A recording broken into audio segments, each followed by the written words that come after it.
Just hours after the attack on the husband of the Speaker of the House by a suspect who, by his own account, according to federal court filings, believed in a bunch of right-wing conspiracy theories, the usual suspects are already spreading spin, misinformation, and cover for the Republican Party.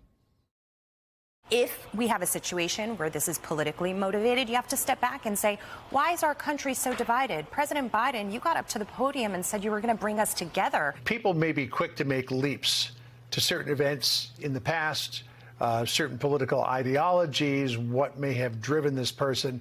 We can't make those leaps, and we shouldn't make those leaps because we just don't know at this point that this person could have been motivated by just about anything. We don't know. We do not know all the information. No. I mean, we obviously hope Paul Pelosi's okay. That's the bottom line of the whole thing. But doesn't add up. Something doesn't make It'll sense. take a while to figure it out. Okay, so there's a few things going on there, right? You can say, well, we don't have the information when it's early enough. Fine. But doesn't add up is a little questionable. What do you mean by that? But then the doesn't add up very quickly became just completely disgusting responses to the attack on Paul Pelosi, some of which were retweeted by sitting United States Senator and podcaster Ted Cruz. Some were said out loud by Arizona's Republican gubernatorial nominee, Kari Lake, to get a big laugh on the campaign trail. It is not impossible to protect our kids at school. They act like it is. Nancy Pelosi, well, she's got protection when she's in D.C. Apparently her house doesn't have a lot of protection. The guy interviewing her had to cover his face with the notes because he thought that was so funny. Meanwhile, if you're worried about the worst kind of misinformation on Twitter.com under new management, Elon Musk is doing great so far because the new owner is spreading the stuff himself. Elon Musk tweeted to more than 100 million people a completely fabricated, unhinged conspiracy lie about Paul Pelosi, sourced from a bottom-of-the-barrel website already infamous for its QAnon-level content. Now, he later deleted the tweet, but, you know, when 100 million people may have seen a thing, it's a bit late for takebacks. So people like Trump Jr. feel enabled to get on the action, making posts like this, snorting with delight that a man broke into the home to violently assault the Speaker of the House of Representatives. And Clay Higgins, a Republican congressman from Louisiana who shared and deleted a similar meme.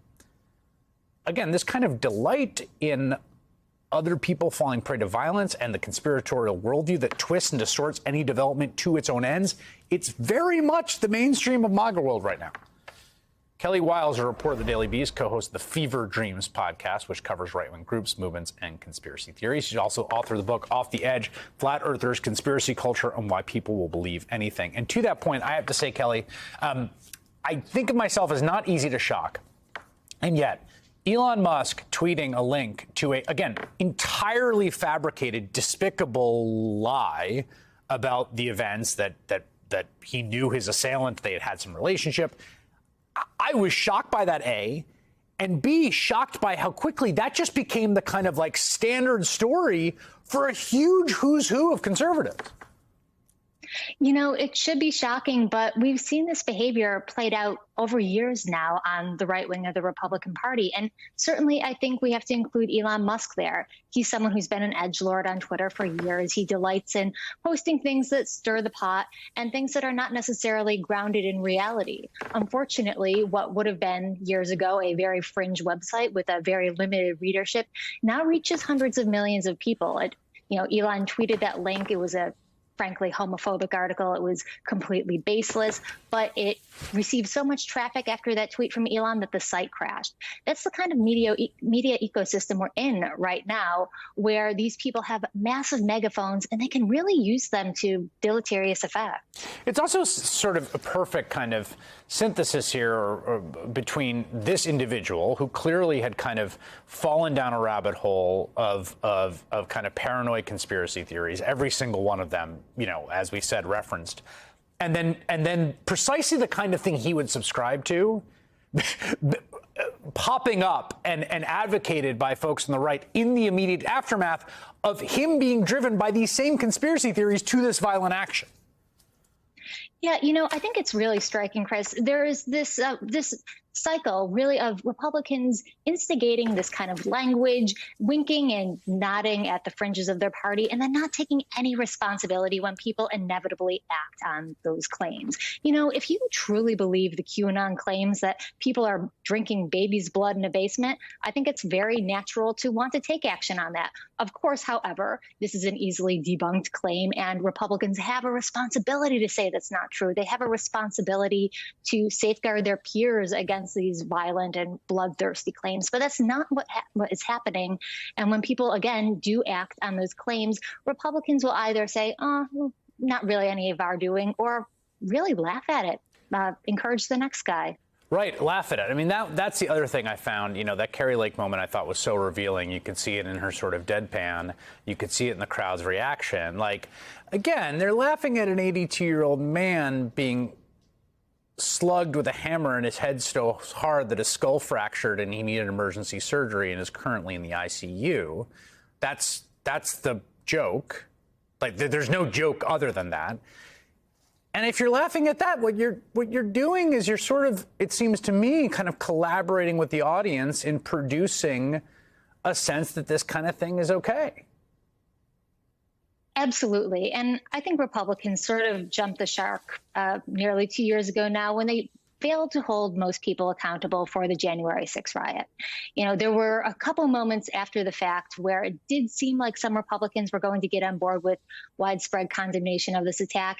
And unfortunately, that hasn't held out. We've seen Republicans either brush off the event or honestly treat these defendants as martyrs. We have folks like Marjorie Taylor Greene talking about January 6th defendants as political prisoners. And these are, again, people who broke into the Capitol, attempted to attack their peers. And the valorization of this movement is really, I think, quite worrying. I think we're going to see more of these kinds of incidents. Yeah, and also I think this defense, the sort of half defense, half trolling. Oh, well, it's just trolling. It's just trolling. I mean, here's Greg Gutfeld on Fox doing exactly that in defending the Musk tweet, again, along the same lines. Like, it doesn't matter because it's just trolling. Take a listen. Elon Musk replied, I believe, to a Hillary Clinton tweet about this, promoting complete lies about what had happened. So did Hillary. That was the joke. That was his joke. He was trolling her. He was trolling her because she came out with her own conspiracy that this is obviously right-wing, a right-wing the guy conspiracy. Elon Musk is the CEO of that company. Hillary Clinton, you could say whatever you want about her. He wasn't. He was responding to Hillary Clinton. He was trolling her. He was spreading lies. Actually, he was trolling her. Then, I mean, this sort of, I think, gets at the kind of like Trump, Kanye, Elon Musk, to name three people that the House Judiciary Committee Republican staff were sort of celebrating as the kind of Mount Rushmore of current conservative politics. If everything is trolling, then all is permitted. Absolutely. You know, there's this weird juvenilia on the right where they can really say anything they want. It's all a joke. And if somebody takes action on it, well, what's the big deal? They misread the joke. It's, it's a huge hand wave of any responsibility that they might have in spreading these conspiracy theories and in driving people to violence. And they know exactly what they're doing when they say that Elon is just trolling. It's obviously playing into a larger ecosystem of conspiracy theories, and he doesn't have to be holding the bag when, again, somebody acts on that. All right, Kelly Weil, thanks so much for your time tonight.